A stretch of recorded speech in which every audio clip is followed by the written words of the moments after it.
You know, my friend, recent psychological studies have shown that the less aware a person is, the happier they are. A more accurate way to put it is, the lower a person's perception, the greater their happiness. Or, to use the phrase we'll focus on in this video, the more nonchalant a person is, the happier they are. That's why in this series, we will be diving into the book The Subtle Art of Not Giving a by Mark Manson. This is part 1 of the explanation for this incredible book. Do you need a cup of coffee? No. You need to make a cup of coffee unlike any you've made before.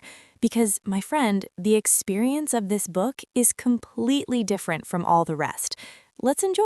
You're listening to the summary of The Subtle Art of Not Giving a by Mark Manson, narrated by Islam Adil.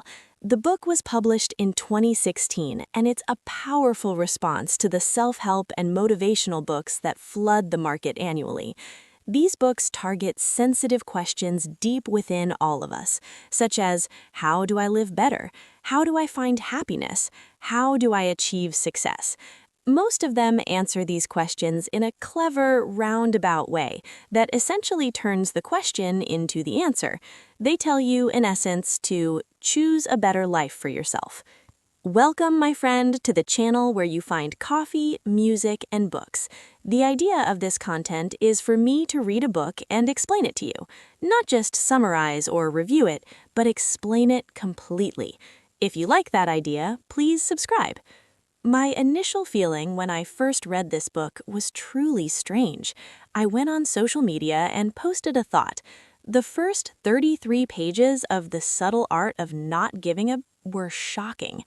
I expected this book to be substantial in every sense of the word. First, the book had no introduction. Mark Manson immediately launched into the first chapter, which he called Don't Try. What gave me that strange feeling was the story he began the book and the chapter with. He told a story about a person named Charles Bukowski, a well-known poet, author, and philosopher. But Mark Manson tells us this figure started out as the epitome of failure, addicted to women and alcohol. He was, to put it mildly, a liability to society. Charles tried and tried to become a famous poet or author, but sadly, all of his writings were rejected completely. Not once was his work accepted. His writing was consistently poor and weak. Mark Manson says that every time Charles tried to succeed, his attempt was met with failure, and when he failed, he would sink further into the world of alcohol and vice. This went on for over 30 years. After he crossed the age of 50, he finally decided to surrender to his situation and admit that he was a failure. As soon as he acknowledged his failure, he continued his hobby of writing and composing, even while remaining in the same miserable life he was leading. By chance, he received an offer from a publishing house, which Mark Manson says they gave him out of pity, seeing his fighting spirit. Despite the fact that the offer provided less income than his current job, he was so utterly fed up with that job that he decided to quit and join the publishing house, working for little to no pay. He thought, since I'm poor anyway, and my life is already a mess, I'll just pursue my passion and write what I want. Mark Manson tells us that the first works he authored after joining the house became popular within 3 weeks. Even though they were very simple, they achieved the acceptance and success he had sought for 30 years. You, listening to this story, probably think it's nice, simple, and lovely. The problem, my friend, is that Mark Manson says that when Charles Bukowski died, the phrase, "don't try," was written on his tombstone.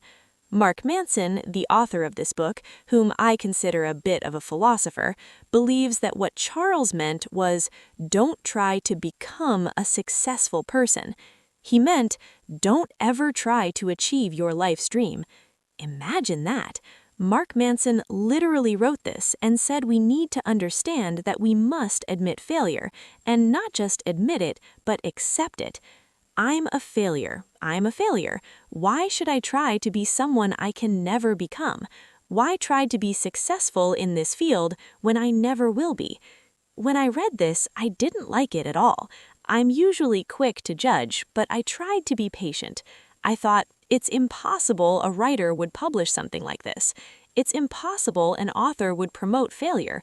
So I told myself, okay, be patient and keep reading. Although, between you and me, I initially judged the book and called it a book for failures.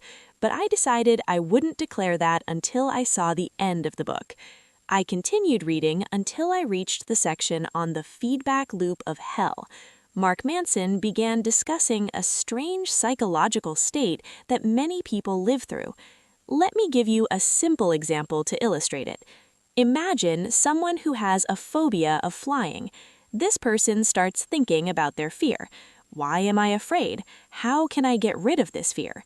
Then they get so deep in thought that they start to think about the fear of the fear itself. They realize their intense fear of flying could lead to severe illnesses or even death, which is a real possibility. They start to fear their fear of flying. This person has officially entered the feedback loop of hell, the never-ending spiral where you fear your own fear of something. It's the same if you're a person who gets angry quickly. You start thinking about your anger, asking, why do I get angry so easily? And then you start to get angry at yourself for being angry. In this loop, some people get anxious because they are anxious about something, and they feel sad about themselves because they are sad about something. This is one of the strangest conditions I've ever heard of.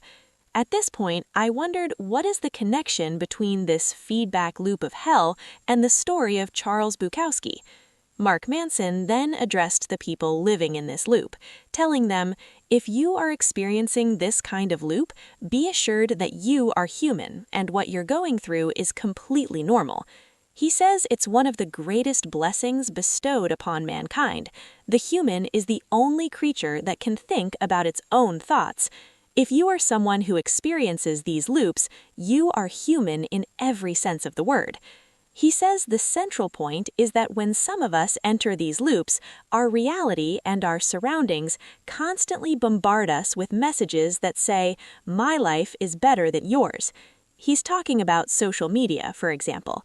As soon as you log in, you see everyone living a happy life, showcasing only the bright side of their existence. You begin to blame yourself, feel contempt for yourself, feel like a failure, and enter spirals of sadness and depression. Even if you don't feel it consciously, its effects are reflected in your actions. I'm going to share something here that Mark Manson didn't say, but a close friend of mine taught me. He said a great line. Comparisons are always bad and negative for the person making the comparison. Why? Because you are comparing the best that person has with the worst that you have. This comparison is flawed and utterly unfair. You compare the best they live with the worst you live.